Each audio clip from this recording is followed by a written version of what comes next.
Great, that works already. Morning, everyone. Thanks for joining us. We have a very distinguished panel here tonight. Oh, sorry, it's so dark. It feels like night already. Good morning. You can tell it was late.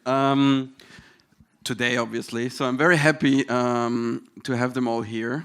We would like to give you an overview of what we think the future of crypto regulation will be.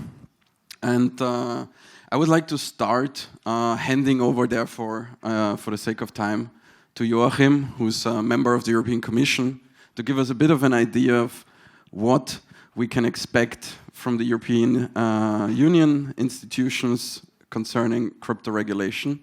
Then we will go a bit more into a broader perspective, giving you an overview of where we see developments in other jurisdictions across the globe. And then hopefully enlighten you a bit with why we should be excited, concerned, more engaged, and why you should probably think about this topic much more than many of you would like to, but also hopefully to release you with an optimistic outline, especially for Europe. And no pressure, Joachim, so please kick it off. Thanks, Robert. That is why I like you so much. Sometimes he calls me after 9 o'clock in the evening when I'm already sleeping, discussing interesting questions. And now I'm sitting here, very first person in the morning, and have to tell you what the future will be. Future will be bright. Fully convinced of that. And let me just say a few words about why. So for those people that don't know me yet, I'm principal economist in DG Grow of the European Commission, responsible for developing the EU token economy for industry and small and medium-sized enterprises. And I've been in the space for quite a lot of time, and that's why I am old enough to recall why we are doing what we are doing here. And this is the starting point. The starting point is never regulation. The starting point is also not crypto. The starting point is how we see the world, how we see individuals and collectives. And that is why I think the European approach, and I say the European approach, I don't say the European Union approach, because we have thousands of years of European history that brings us together, especially in a place like Barcelona here with a lot of history, and that's an approach that is different.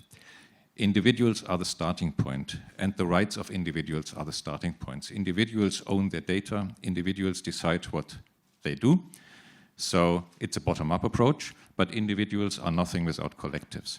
And this is also our approach to identity. No one needs to know everything. There are very clear privacy rules, but you as individuals engage with many different collectives at the same moment in time. Your family, your sports club, your religion, politics, work, whatever you do. And you are an individual as part of different collectives. And this means that we are there to empower this bottom-up, decentralized development of collectives that do whatever they want to do according to their preference, of course, to the extent that it is legal. And this is why our data strategy, our work also on how we see decentralized finance, how we see crypto assets, etc., is the starting point for us on this discussion. This is one integral space. And when we are discussing regulation, for example, on MiCA, MiCA is a sort of very liberal approach, and I will very briefly explain why. MiCA and crypto assets are not about securities or financial instruments. That is what they are not in Europe, and that is our philosophy. So in that sense, we want to empower something that is below because it creates much more opportunities than risks. And let's not forget a second thing, risk is in centralized structures. And we've also seen that last year with certain incidents that happened on the market, that's the CFIs, it's not the DeFis. And there, our opinion is that we've seen that in the financial crisis, we've seen that in the capital markets, in the banks, that wherever you have centralized structures, you have systemic risk. Wherever you make decentralization work, you don't have this type of risk. And this is what we need to remember, because the mainstream narrative is the opposite. But that is a war going on language, that is metapolitics on language, that's not the reality on which we are living here. And this approach we live. And that is when, for example, we designed MiCA. We made it a very liberal approach. MiCA has 3 pillars. MiCA, first of all, has a pillar of what it all excludes. Basically, it's a regulation excluding regulation. On DeFi, on DAOs, on NFTs, on other stuff, all of that is excluded. Not because we are too stupid to understand that, but because we either don't see the risks, at least at a significant level, or because we think it's premature to regulate, like we've also done on alternative finance, where we haven't regulated for 10 years. So that's starting point one. Second thing is the main default thing, the second pillar. utility tokens. Utility tokens are not primarily financial, and therefore we have reversed the burden of proof. You start a project, you send a white paper to your national regulator. At that moment, you can already scale in 29 countries, 27 of the EU plus Norway and Liechtenstein. And the burden on the proof is on the regulator to show you that you do something wrong. This is revolutionary. This is not what we even have in other things like crowdfunding, service provider regulation, and things like that. The third thing is on stablecoins. And everyone comes to us and says, wow, we are so strict on stablecoins. We have been very clearly instructed when we drafted MiCA to prohibit all of that. That was the time of the Lima discussion, etc. Politicians didn't like it. We said we prohibit nothing. But we want to set out rules of what we think is important, because regulation is important at the end of the day when you deal with the money of other people, of what we see as reasonable. And that is why I think MiCA in that sense is not that restrictive. Now, of course, the crunch question comes on the technical standards. I fully agree. Because at the end of the day, 10% of the problems that you will ever face with regulation is the text of a regulation. 90% of your problems will be how people interpret regulation. And this is why the most important thing that we see for the moment, also for the future, is education. And that can only be co-education in this space. Let's not forget that also people working in the public space need to be educated. And they can only, in such a fast-moving field, be educated by doing stuff in practical terms, by working together with you guys, by understanding the business model, but that must come from both sides. You must understand that these are not the idiots somewhere that want to prevent everything, and we must understand what you actually want to do, and then we can design principles that can work. And I have received an email very early this morning when I was still sleeping from my colleagues in DG Connect, and they are right. They said, please, when you speak, inform them on our new sandbox. Yes, that's a very typical example of what we're doing. We've just launched the first call for regulatory sandbox connected to the European blockchain service infrastructure, where we will support up to 20 projects that in Europe intend to work in this space, and where we will, together with the public players, with the regulators, ensure more legal clarity for very innovative, very advanced projects. I can only invite you to have a look at this, and this is part of the learning that we are doing. What will be the future? And only 1 minute, because we want to have this interactive.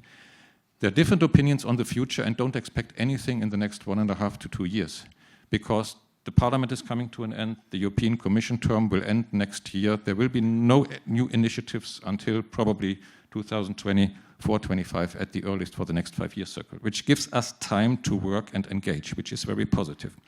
For me, the future is, and that's my very personal opinion, MiCA is the last piece of traditional regulation. Because MiCA is about intermediaries, it's about central players, and in what I want to achieve, decentralization, a true space where we can have a trustworthy technology that works, that we develop, we will not have these entities any longer. We will have purely collectives where no one will be, at the end of the day, individually responsive or responsible. And this is something where traditional regulation will not work. So we will go into other forms of self-regulation. We will go maybe into embedded regulation, where I'm very doubtful that this can work in a proper way, but we need to design certain things. We will go into forms where we'll need to develop more guidance, where we will need to ensure in a soft way, like with the sandboxes, that things can be compliant in Europe. But this is hard, but this is something that is a very broad approach, not only regulation, it is also civil law. Civil law is not based on these principles, we have to develop that as well. This is on other use cases, showing best practices, having a lot of outreach activities. We need all of you in that, but you need to work together with us to make this space happen, because what I see in the rest of the world, very honestly, is a top-down approach, either from big techs, or from governments that want to control you, or from people that don't understand anyway what is going on, no names. So in a way, I think we have already quite a lot of history in this space. We want to have it liberal, we want to have it truly decentralized and not fake decentralized, but you are the ones to have to make it work together with us.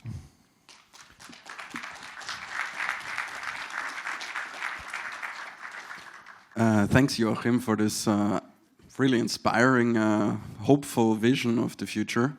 I would like to ask Justine, would you share that? I mean, normally the industry comes in and tries to be innovative, and the commission comes back, yes, holding us down. And in this case, it's like, should we tell Joachim that he's maybe too optimistic? No, so it was a very optimistic view. Obviously, I represent the private sector over here, so I'll put on my devil's advocate cap. So I'm from Malta, where in fact we do have regulation. We have a VFA framework, which is quite aligned with MiCA, at least from the asset service from the provider side. not from the issuers, so we're already quite aligned. So fortunately, if you're licensed in Malta, you'll be grandfathered into MiCA because we're quite aligned. In other jurisdictions, there's just AML registration, which isn't really much. It's not really a license. So I believe the same journey that Malta went through between, let's say, 2019 and 2021 to get accustomed with this new regulation, all other member states will go through, because obviously it's a new law and regulators, market operators, lawyers will need to get accustomed with the new law. So there might be some confusion and perhaps some ambiguity in terms of how this is all going to roll out. In terms of what I think about the regulation, I think there's many positive aspects, specifically when it comes to regulating centralized players.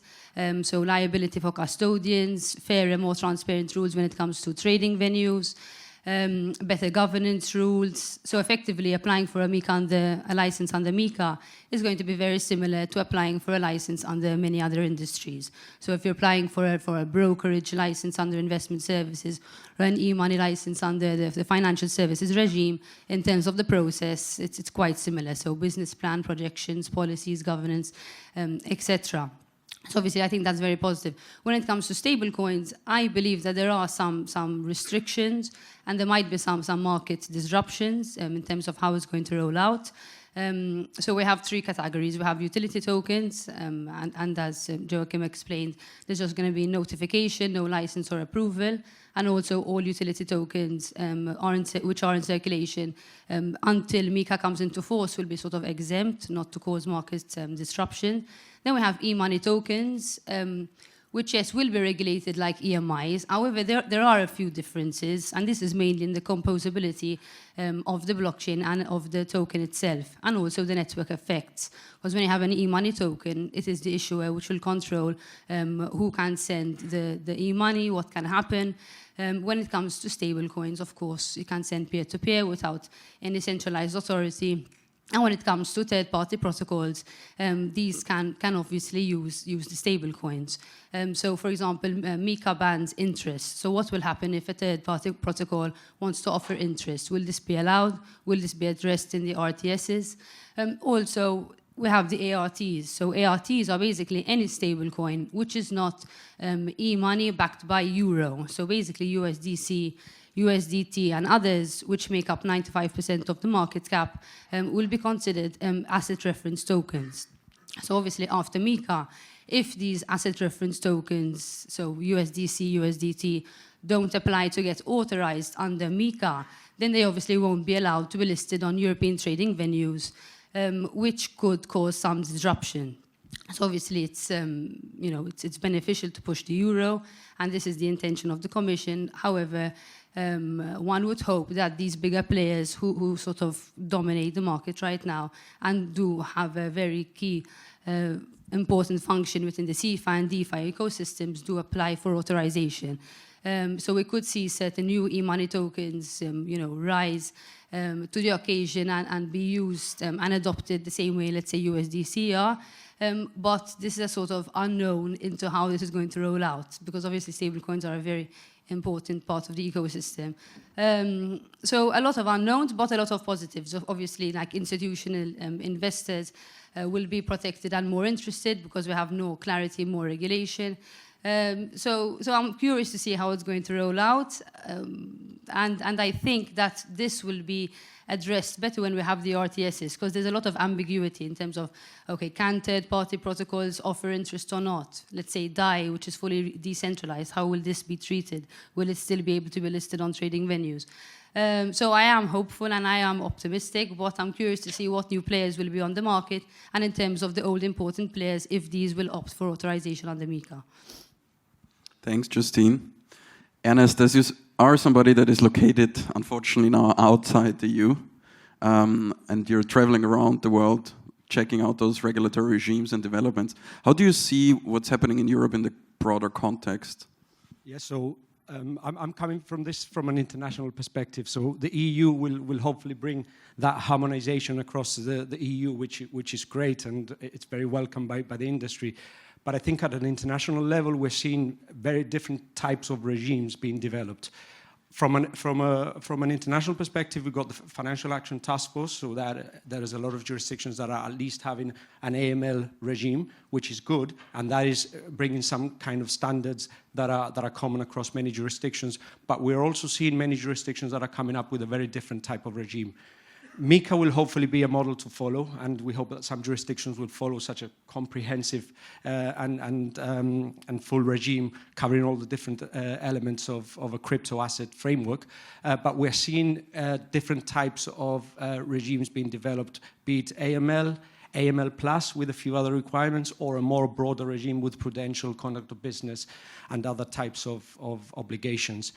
So this fragmentation across the world is not helpful and brings up a lot of challenges to firms in particular, because we all know that this is a sector that is very much global, without borders, and we've got many players that are operating in many jurisdictions. And ideally, we'd like to see some international standards, at least some base level standard for everyone to operate from. That is not there yet. It is from an AML perspective.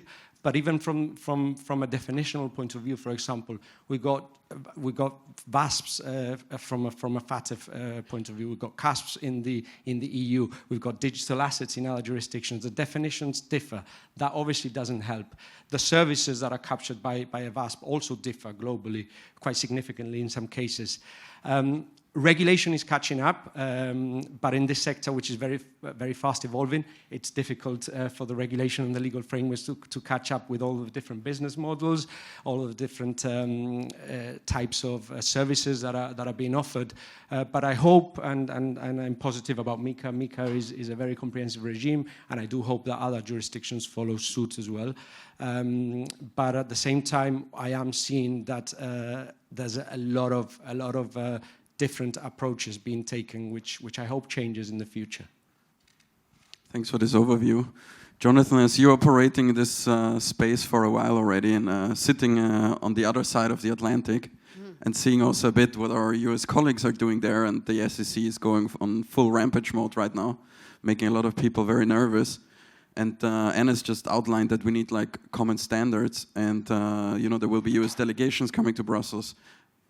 Thinking about what we did here, thinking about maybe it's something we can implement here.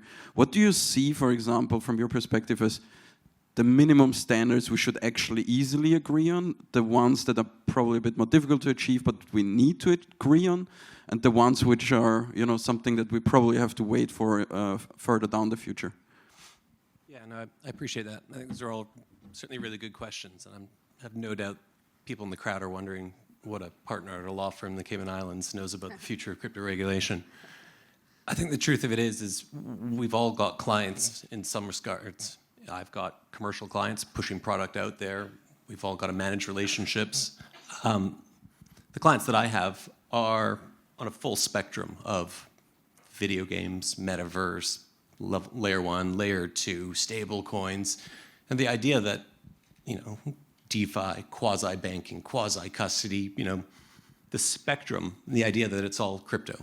We're going to regulate a video game the same way a damn near quasi-bank. You're like, this is the most bizarre thing. We need to chop this up. There's so many different businesses built within that.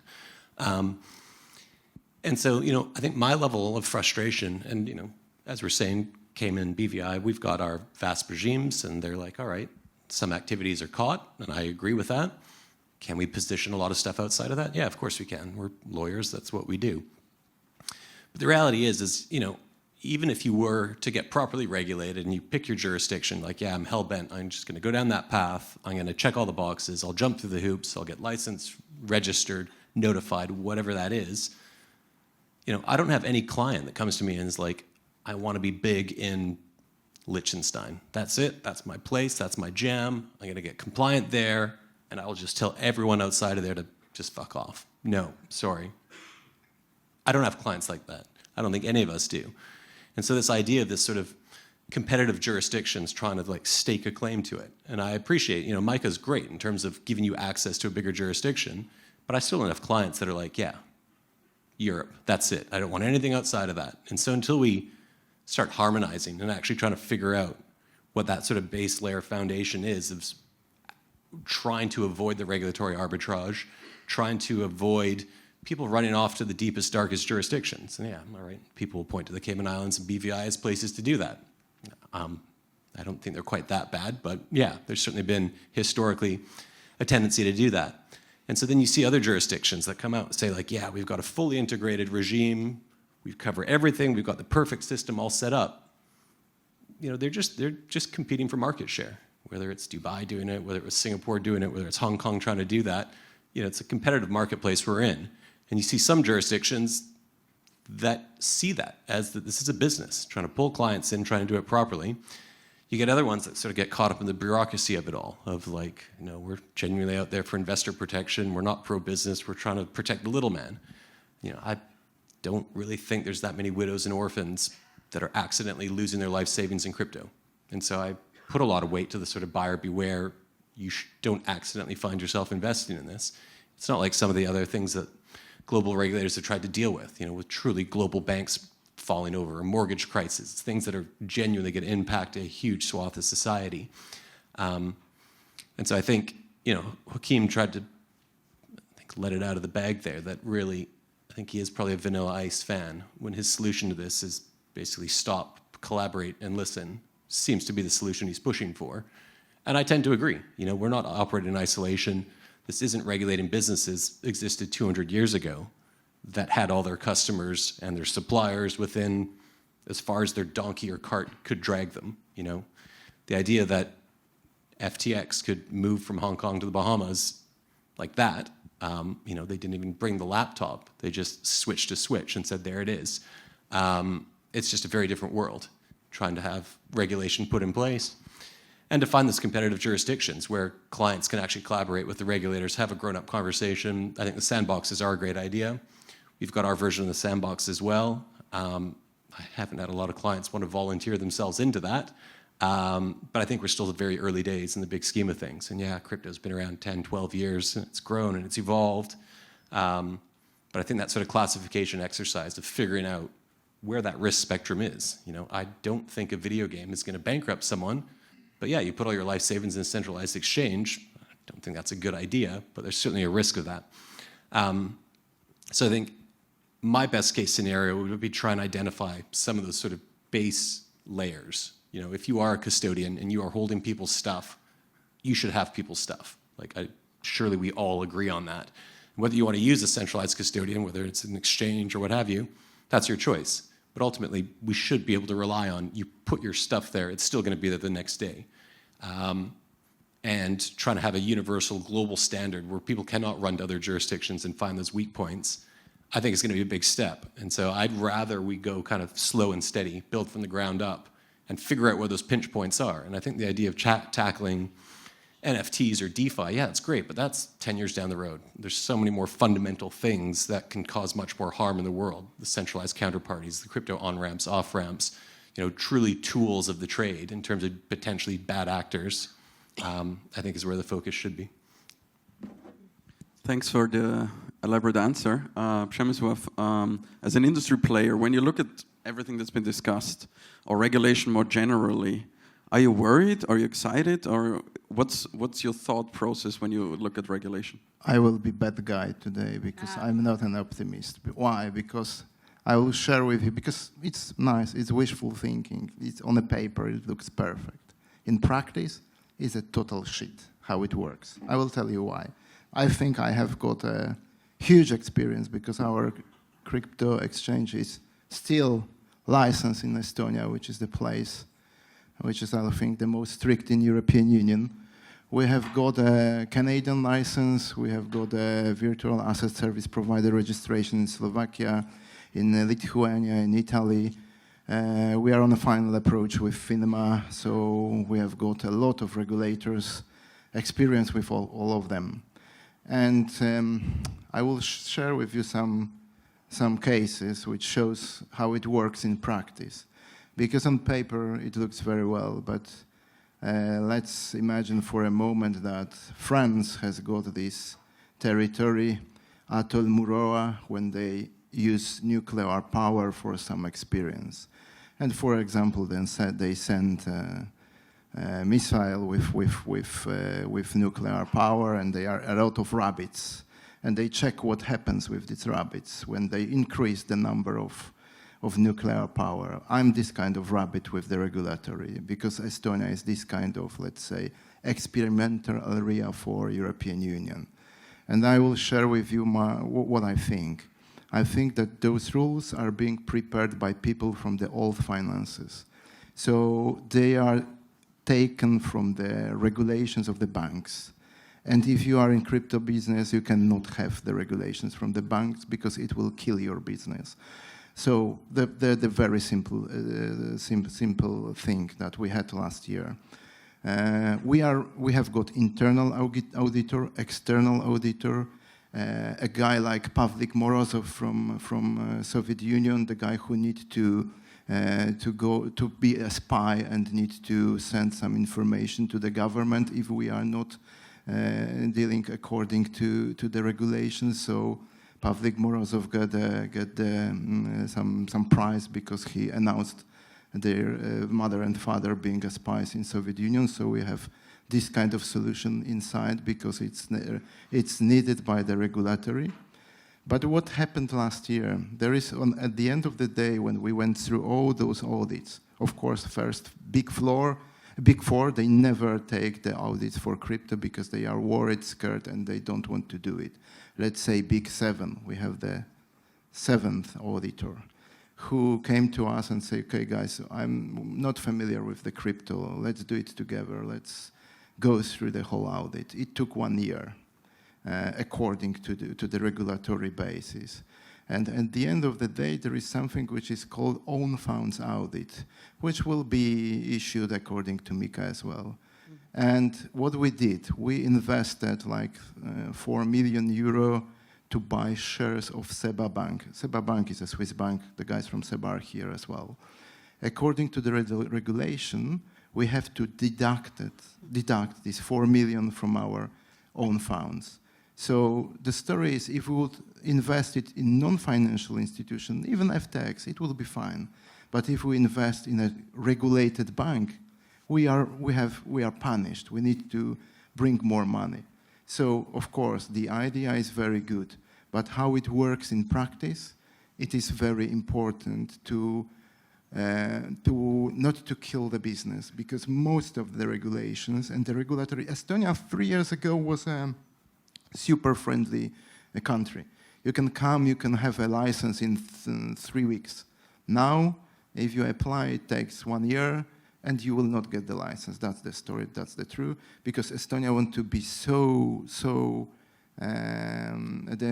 strict with the regulations that the business doesn't work there. So comparing the regulations all over the world, I think I'm not an optimist. There will be no one regulation like, let's say, SWIFT system or something like this. So of course, in Europe, it will work, but it depends on the regulatories. And for example, the Polish regulatory, I cannot imagine that they will issue any license because they are so unfriendly. We had this story in Poland and we went to Malta after that because Polish regulatory told us that, okay, guys, you are so big, you are developing so well, but we cannot understand what you do. Okay, you pay taxes, everything is clear, but we don't want you to be there. Yeah? So everything must change, and the regulators might change the scope of thinking. That's the most important issue, because the idea is very good, but how it works in practice, not so good, in my opinion. Thanks for explaining that. I think reality and the vision of it often diverge. The question I would have is, what do you think us as a community, as an ecosystem, and also, you know, with the help of the European Commission, who's doing their part as well, is needed for them to be more open-minded? Is it like an age issue where you say like, okay, all the people dealing with it, they're like from a different generation? Is it because they're getting forced by the government to act like that? Or where do you see the problem stemming from? Is it really something that just takes time so they smooth into it? Or is it like political environment? Or is it maybe something else? Political environment is one thing, but it depends. I think the most important is regulation, the education, because the more you know, the more people are familiar with crypto, the more they, because you know, in some countries, crypto is thought to be, let's say, like it is a way of laundering money. So it's crazy. So of course there is a lot of countries like this. But for example, Poland, where the government is completely unfriendly for a crypto regulation, Polish people are very familiar with crypto. So that's what happens. So the more you educate, the more you learn. That's what we do. We have got a special academy. We try to force our clients. Don't invest without knowledge. Don't be a, let's say, crypto investor without understanding the first lessons, what it is. So the more people will be familiar, even I think there is a lot of specialists in Europe, European Commission, in governments.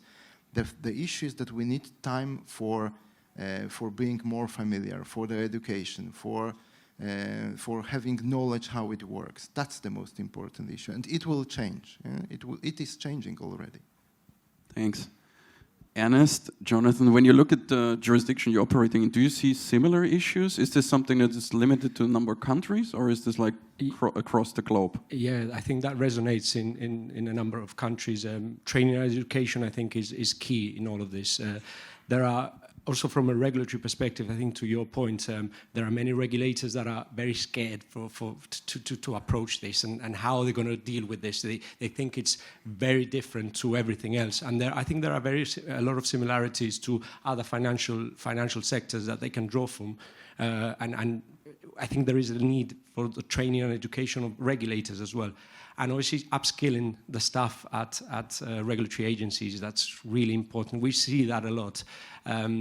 There's again, very different approaches to the way that regulators are dealing with this. Some of them are just creating new teams for the regulation and supervision of virtual asset service providers. Others are just shoehorning or training individuals within other existing teams of financial services sectors, which doesn't necessarily work. So again, I think it's very important for a regulator to get really comfortable with what they're doing and get a good understanding before they embark on this journey. And again, from an alignment perspective, we see that governments and regulators are not necessarily aligned in many cases. And I think that's very important as well to achieve a good outcome for the sector globally.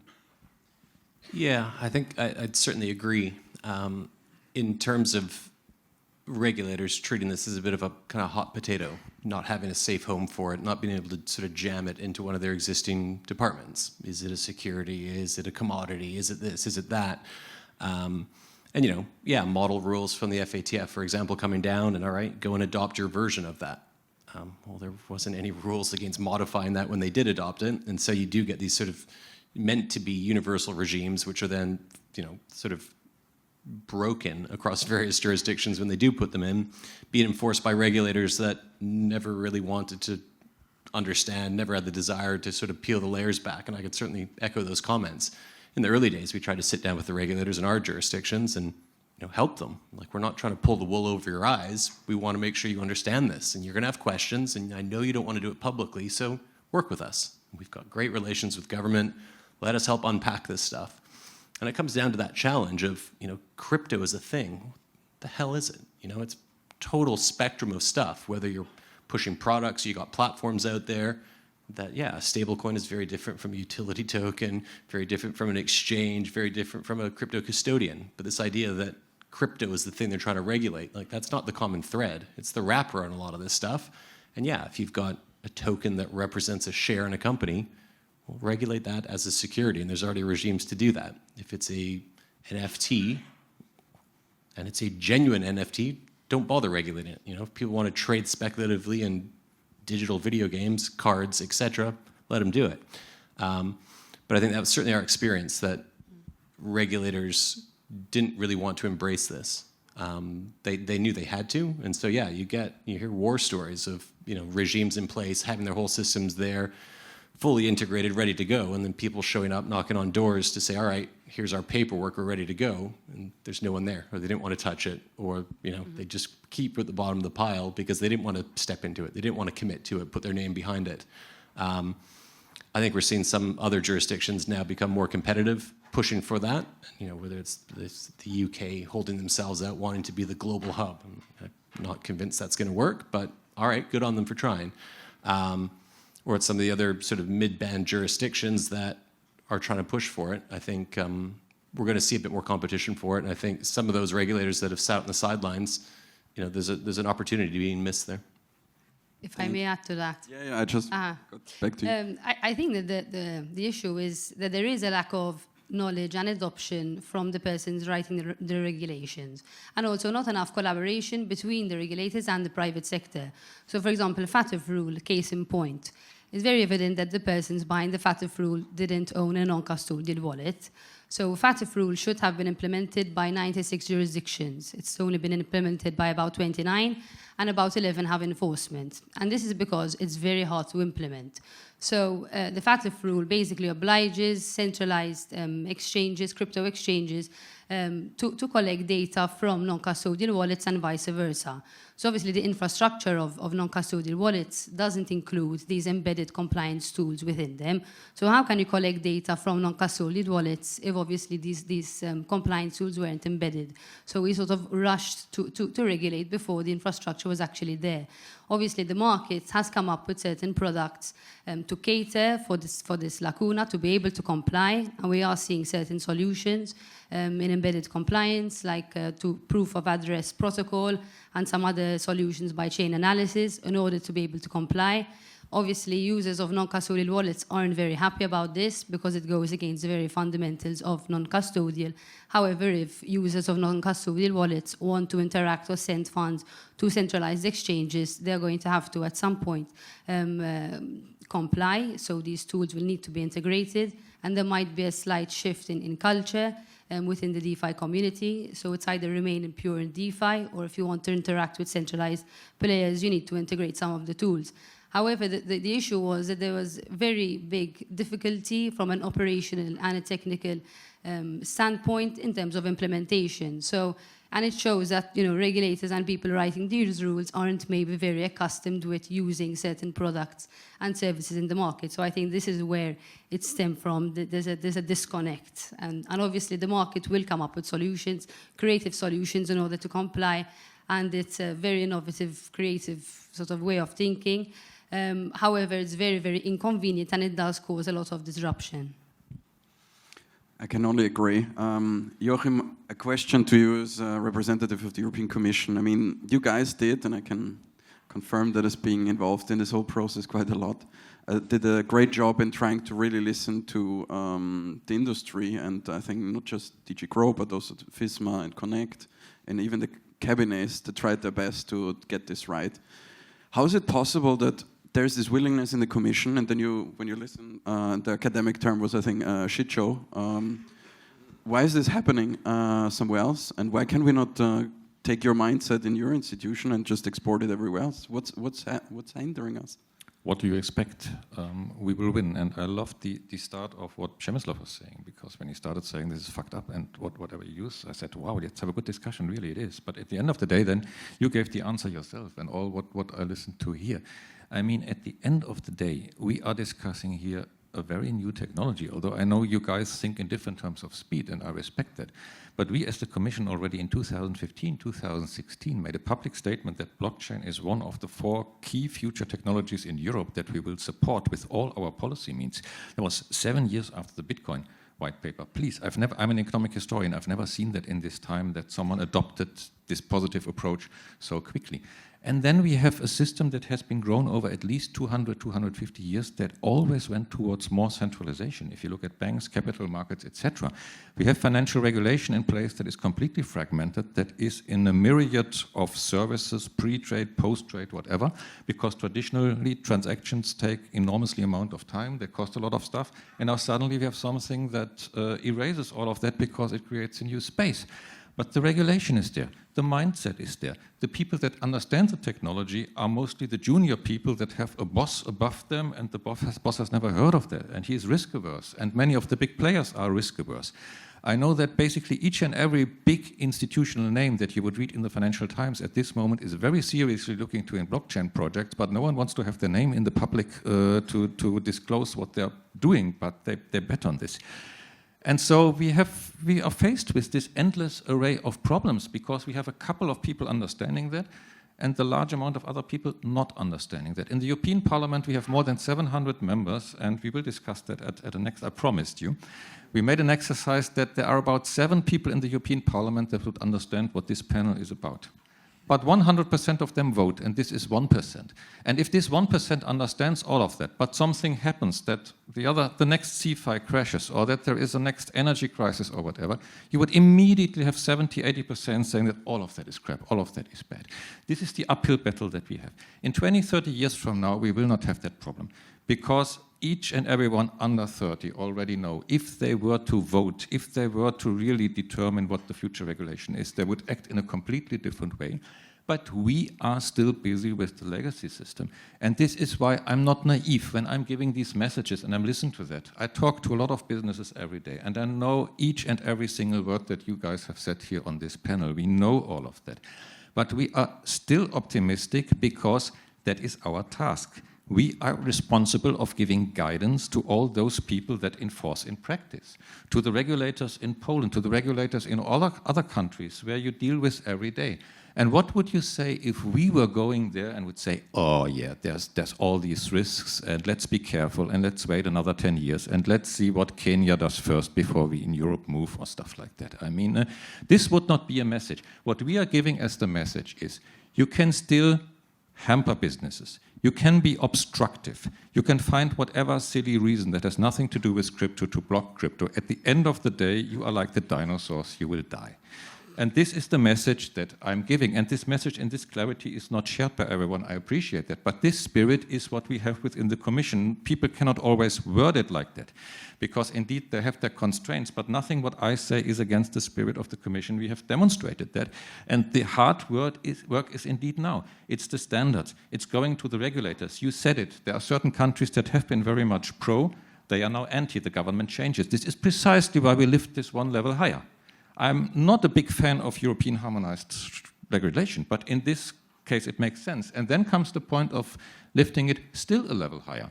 And this, I completely agree to all of what you had said. It's extremely sensible and the only way forward, also education. But at the end of the day, please, let us apply some common sense in this matter here. I've never understood in all these phases of crypto hype, for example, when people were coming to me really with the expectation of, hey, there is 15, 20, whatever percentage return for free, no taxation every year, let's go into this business.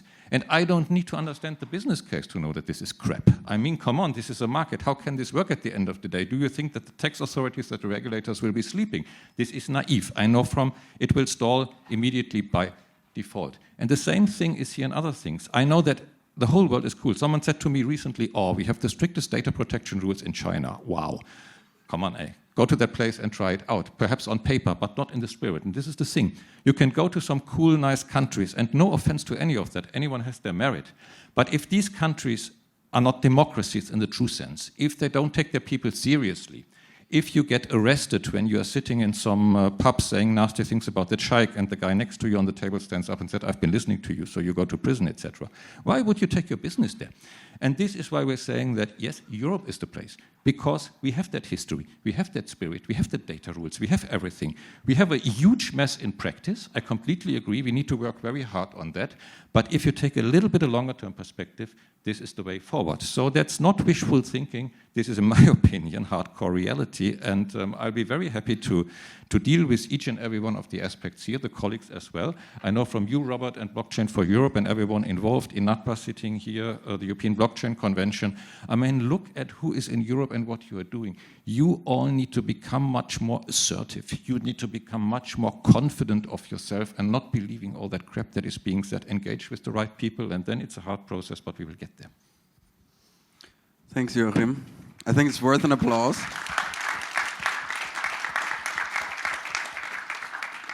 As we have, unfortunately, only a couple of minutes left, I would like to have like a final word from every one of you on everything that's been discussed today. I mean, we went from, like a famous shit show to everything will be great and all bit in between. Where do you see the role of the ecosystem? And it's an ecosystem event here where I think a lot of people want to participate and sometimes don't know because they never dealt with a regulator, policymaker. What advice could you give them And I want to start with Przemyslaw. You know, from an industry perspective, as your founder, what would you tell your co-founders in the audience on how they can engage and what they should do to make everything that Joachim outlined reality? Yeah, I always say that never give up. That's the story. I'm still thinking that it will not be very, very easy, and it's good that it will not be easy because it must be a little bit regulated, a little bit complicated.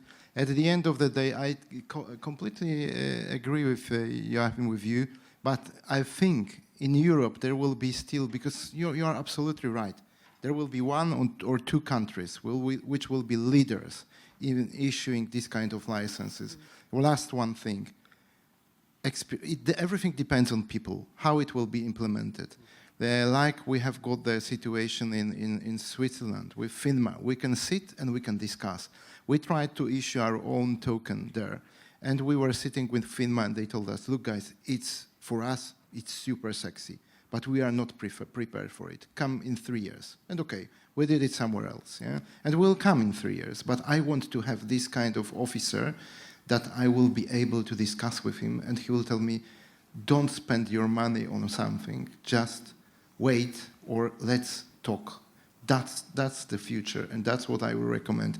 Go to the jurisdiction when you have got wise, friendly officers and educated people. Justine?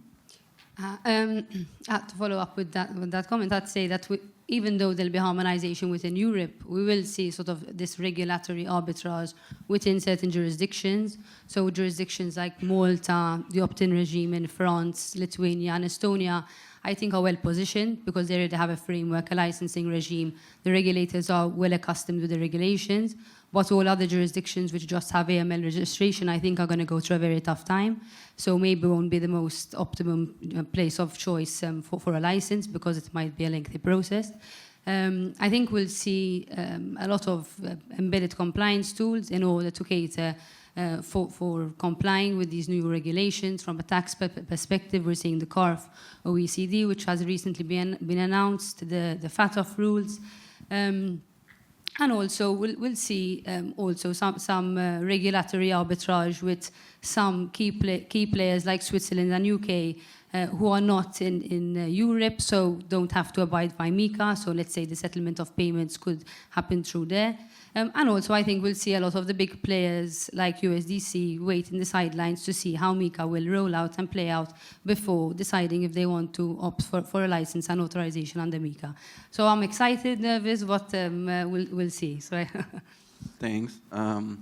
Ernest? So we've talked about regulation catching up. There's been a lot of new regimes that have been developed over the last few years. We're going to see a lot more regulation coming up. I think it is important for everyone to understand there's going to be a lot of challenges. And have a look at your products and services. Do a good jurisdictional analysis. I think to what everyone has been saying, there are different regimes with different regulators, different appetites. So at the moment, I think there's definitely a right home for everyone. And hopefully with more harmonization in the future, things will become easier for everyone. Thanks. Jonathan? I'll keep it quick here. I think it echoes the point of don't get discouraged. You know, keep trying. I think the point is if you sit in the sidelines and just complain about it, the stuff's going to come in without your input, and that's going to be even shittier than what it is now. And so keep the fight going. And what that means, whether it's sitting down with a regulator for the 15th time trying to explain to them what you're building, or engagement might mean suing them. You know, take them to court, make it public, make it awkward, make it difficult. And they may not want to hear that, but you know, change is coming. And you can be a part of that, or you can sit there on the sidelines and cry. I think you got to sort of put your money where your mouth is. Thanks for that. Joachim, you want to end on a note?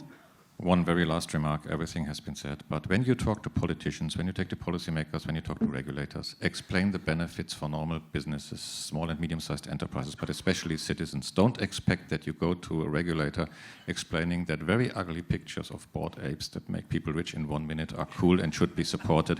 Public authorities are there to support the public. And when you have a use case that has some meaning, that addresses a mobility problem, that addresses some local problem as regards people getting together to have finance, some problem of, let's say, greening our economy, whatever is meaningful, even at the lowest scale, that people will listening to, that is a use case, and that will give you much more attention. So think about the audience, think about what you want to achieve for society. That will make them really an uphill battle. Thank you. On that note, guys, you know what to do. I want to thank the panel for this great discussion, and hopefully everybody has a great second day of the European Blockchain Convention. Thank you, guys. Thank you.